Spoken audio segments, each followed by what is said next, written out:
When metalcore exploded in popularity in the mid-2010s, competition was fierce as the market continued to be flooded by aspiring bands. Everyone was trying to get their name out there somehow, but one band, Upon a Burning Body, attempted to go about this in just about the worst way possible. After their frontman posted a series of questionable and scary tweets that left fans wondering if he was even alive, the band were the talk of the internet overnight, with fans and music publications desperate to uncover the truth. The illusion would all come crashing down just a day later, when it became obvious this was just an attempt to promote their upcoming album that was in extremely bad taste.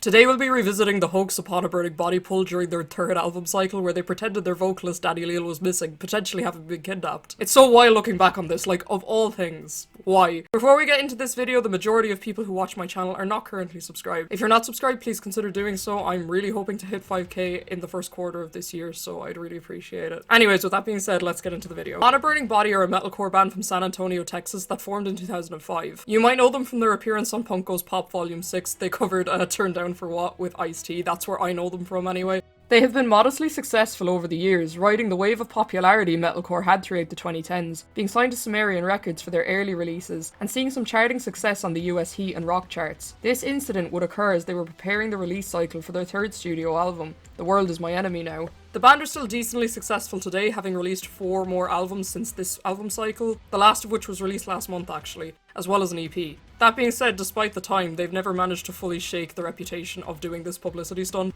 The incident kicked off on July 1st, 2014, when Upon a Burning Body's vocalist, Danny Leal, made a series of tweets in the early hours of the morning, expressing concern that there had been a car driving past his house for the past 3 days, and fear that someone had entered his home. On July 2nd, the band would update their Facebook page that Danny had been reported missing, being last seen in his San Antonio home on June 30th, being just days before the Rockstar Energy Drink Mayhem Festival tour kicked off, which they were scheduled to appear on the lineup for, and weeks away from the release of the new album. Danny's missing status became a hot topic for alternative music publications and online discussion, with the situation being surrounded by confusion and speculation. Fans were also deeply concerned, with many freaking out over social media, and some even going as far as to contact police departments in locations where Danny was known to have recently visited themselves, with some of those departments having to publicly state that no formal report had been made regarding a missing person under Danny Leal's name. That's not to say there weren't some skeptics amidst all the panic, however, as one Facebook user put at the time, quote, why didn't he call the police when he had experiences like those tweets? Why, if it's been June 30th, 3 days,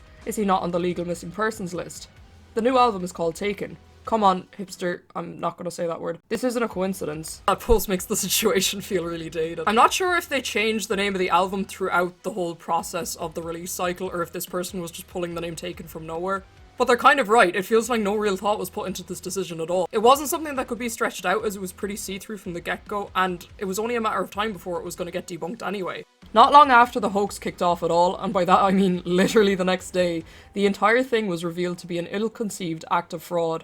The first indication was a statement in the form of a Facebook post from the CEO of Sumerian Records, which read as follows: I woke up to a ton of missed calls and just saw all this stuff about Danny Leal of UABB posing as that he's been abducted or kidnapped. My phone hasn't stopped ringing since. As a child, we all learned the story of the boy who cried wolf, and it sticks within our consciousness for a reason. I do not condone this type of publicity stunt. This was done behind my back and I am not okay with it. In my eyes, there's never a time to use the possibility of a real-life abduction, injury, or murder of someone that you care about to promote anything, especially an album. If you need to resort to that, then you have lost the plot. We as a society should have evolved past the way of thinking by now, and especially within the rock metal community, given all the tragedy that has happened in our world over the past few years. There are some people who owe us an apology. Ash Alvidson, creator and CEO of Sumerian Records. When you view the faked kidnapping through the lens of this post, it's really easy to see why people were so upset and pissed off, and how in bad taste pretending something like this had happened was. This wasn't too long after everything had been exposed with Ian Watkins, it wasn't too long after Randy Blythe's manslaughter trial. There had been a few tragic, very high profile deaths in the world of rock and metal in the past few years prior to this incident, and a lot of those would have been in the metalcore and deathcore spaces Upon a Burning Body would have been associated with. It's very easy to see why people weren't too happy with the band.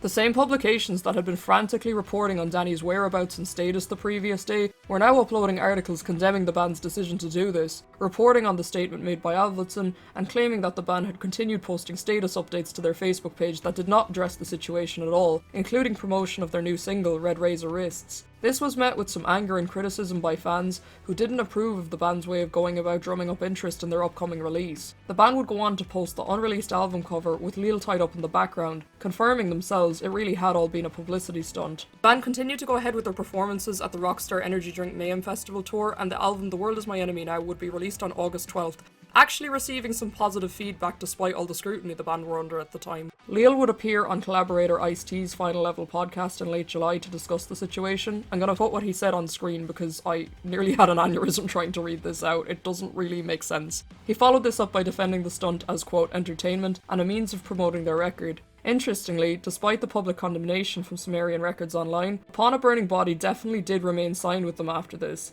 Their following album in 2016, Straight from the Barrio, was also released under the label, though to be fair, this may have been enforced by a contract. Their 2 releases following this were under Seek and Strike, and as of today, they're an independent band.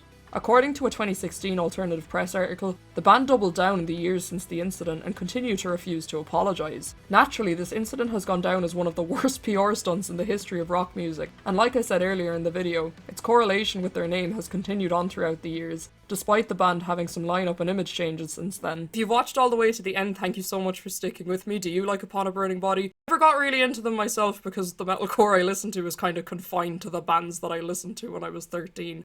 But I did really like the Punkos pop albums, they were really fun. If you're new here, please do consider subscribing. I make a lot of videos about rock music and true crime and that kind of thing. You can watch all of the videos on my channel. Please do drop a like on this video if you enjoyed because it really helps out with the algorithm. This is my first video of 2026. I hope you're all having a great January so far, and thank you so much for all of the support on the channel last year. It was my first year kind of uploading consistently and I was really blown away by the support. Thank you so much. Anyways, stay safe, take care, and look after yourself, and I'll catch you in another video. Bye!